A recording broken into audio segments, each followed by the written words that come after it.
Testemunhos Seletos, volume 1, capítulo 70.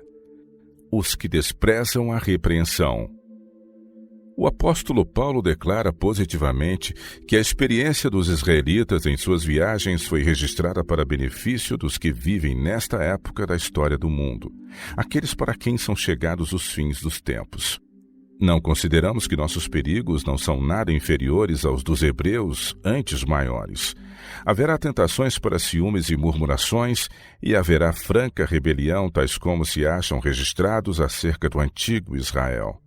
Sempre haverá o espírito de insurgir-se contra a reprovação de pecados e ofensas. Silenciará, porém, a voz da repreensão por causa disto? Se assim for, não nos encontramos em melhores condições do que as várias denominações de nossa terra, as quais temem tocar nos erros e nos pecados dominantes entre o povo. Aqueles que Deus separou como pregadores da justiça têm sobre si solenes responsabilidades quanto a reprovar os pecados do povo. Paulo ordenou a Tito: fala disto e exorta e repreende com toda a autoridade. Ninguém te despreze. Tito 2, verso 15. Sempre há pessoas que desprezam aquele que ousa reprovar o pecado. Ocasiões há, porém, em que é preciso repreender.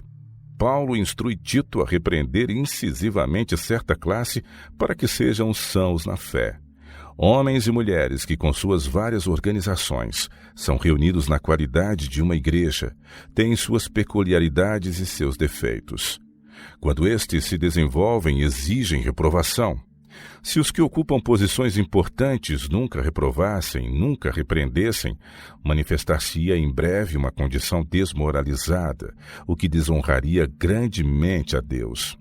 Como, porém, se fará a reprovação? Responda o apóstolo, com toda a longanimidade e doutrina. 2 Timóteo, capítulo 4, verso 2. Os princípios devem ser de maneira impressiva apresentados àquele que necessita repreensão, mas nunca se devem passar por alto, indiferentemente, os erros do povo de Deus. Haverá homens e mulheres que desprezam a repreensão e cujos sentimentos sempre se insurgirão contra ela. Não é agradável que alguém nos mostre nossos erros. Em quase todo caso em que se faz necessária a reprovação, haverá alguns que deixarão de considerar que o Espírito do Senhor foi ofendido, sua causa vituperada. Esses se condoerão dos que mereceram a censura por haverem sido magoados sentimentos pessoais. Toda essa não santificada compaixão torna os que a manifestam participantes da culpa da pessoa reprovada. Em 9 casos de 10, fosse o que sofreu a repreensão deixado sob o senso de suas culpas, haveria sido ajudado a vê-las, sendo assim reformado. Mas os que de forma intrometida e profana se condoem, dão aos motivos do reprovador uma significação totalmente errônea, bem como a natureza da repreensão, e assim se doendo pelo que foi repreendido, o levam a achar que foi realmente maltratado, e seus sentimentos se insurgem em rebelião contra uma pessoa que simplesmente cumpriu seu dever. Os que com fidelidade se desempenham de seus penosos deveres, sob o senso da responsabilidade para com Deus, hão de receber-lhe a bênção. Deus requer que seus servos sejam sempre zelosos em fazer sua vontade. Na recomendação do apóstolo a Timóteo, exorta-o: pregues a palavra, instes a tempo e fora de tempo, redargue-as, repreendas, exortes com toda a longanimidade e doutrina. 2 Timóteo 4, verso 2. Os hebreus não estavam dispostos a submeterem-se às direções e restrições do Senhor. Queriam simplesmente os próprios caminhos, seguir a direção do próprio entendimento e ser controlados por seu próprio juízo. Pudessem eles ter sido deixados na liberdade de assim fazer, não teria havido queixas contra Moisés, mas ficavam desassossegados sob restrição. Unidade na ação e no modo de julgar. Deus queria que seu povo fosse disciplinado e levado à harmonia de ação, de maneira a terem o mesmo ponto de vista e serem de um mesmo espírito, julgando da mesma forma. A fim de produzir este estado de coisas, muito há a fazer. O coração natural deve ser submetido e transformado. É desígnio de Deus que haja sempre um vivo testemunho na igreja. Será necessário reprovar e exortar, e alguns precisarão de ser incisivamente repreendidos segundo o caso exigir. Ouvimos a alegação: "Oh, eu sou tão sensível, não posso suportar a mínima repreensão." Exprimissem essas pessoas devidamente o caso e diriam: "Sou tão voluntarioso, tão presunçoso, de espírito tão orgulhoso, que ninguém me ditará o que devo fazer, ninguém me censurará. Reclamo o direito do juízo individual, tenho o direito de crer e falar como me aprouver. Não é vontade do Senhor que abdiquemos de nossa individualidade. Mas que homem é juiz competente no limite até onde deva ser levada essa independência individual?"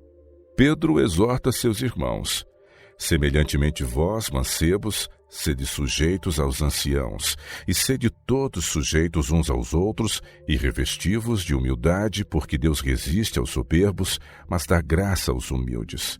1 Pedro 5, verso 5. Também o apóstolo Paulo exorta os irmãos filipenses à unidade e humildade. Portanto, se há algum conforto em Cristo, se há alguma consolação de amor, se há alguma comunhão no Espírito, se há alguns entranháveis afetos e compaixões, completai o meu gozo para que sintais o mesmo, tendo o mesmo amor, o mesmo ânimo, sentindo uma mesma coisa. Nada façais por contenda ou por vanglória, mas por humildade. Cada um considere os outros superiores a si mesmo.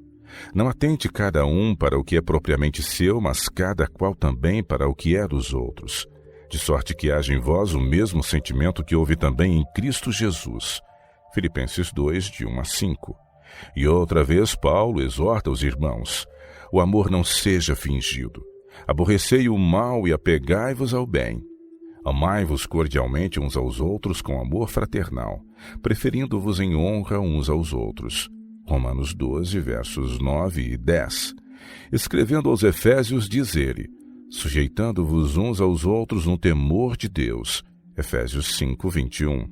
A história dos israelitas apresenta-nos o grande perigo do engano. Muitos não têm o senso da pecaminosidade da própria natureza, nem da graça do perdão. Acham-se nas trevas da natureza, sujeitos às tentações e a grande engano. Estão longe de Deus. Têm, no entanto, grande satisfação em sua vida, quando a conduta que seguem é aborrecível ao Senhor. Esta classe estará sempre em guerra com a direção do Espírito do Senhor, especialmente com a repreensão. Não querem ser perturbados. Sentem acidentalmente temores egoístas e bons propósitos, e por vezes pensamentos e convicções ansiosos. Não têm, no entanto, profundidade de experiência, porque não se acham firmados na rocha eterna.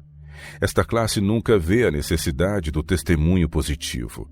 O pecado não lhes parece tão excessivamente pecaminoso pela própria razão de não estarem andando na luz como Cristo na luz está.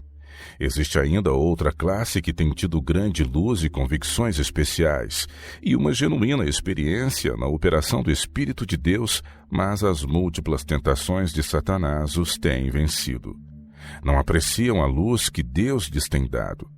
Não dão ouvidos às advertências e reprovações do Espírito de Deus. Acham-se sob condenação. Esses estarão sempre em desarmonia com o testemunho direto, porque o mesmo os condena. É desígnio de Deus que seu povo seja um, que tenham a mesma visão e tenham o mesmo espírito e o mesmo parecer. Isto não se pode realizar sem que haja na igreja um testemunho claro, definido e vivo. A oração de Cristo foi para que seus discípulos fossem um, assim como ele era um com o Pai. E não rogo somente por estes, mas também por aqueles que pela sua palavra hão de crer em mim, para que todos sejam um como tu, ó Pai, o és em mim e eu em ti. Que também eles sejam um em nós, para que o mundo creia que tu me enviaste. E eu dei-lhes a glória que a mim me deste, para que sejam um como nós somos um. Eu neles e tu em mim, para que eles sejam perfeitos em unidade e para que o mundo conheça que tu me enviaste a mim e que os tens amado a eles como me tens amado a mim. João capítulo 17, versos de 20 a 23.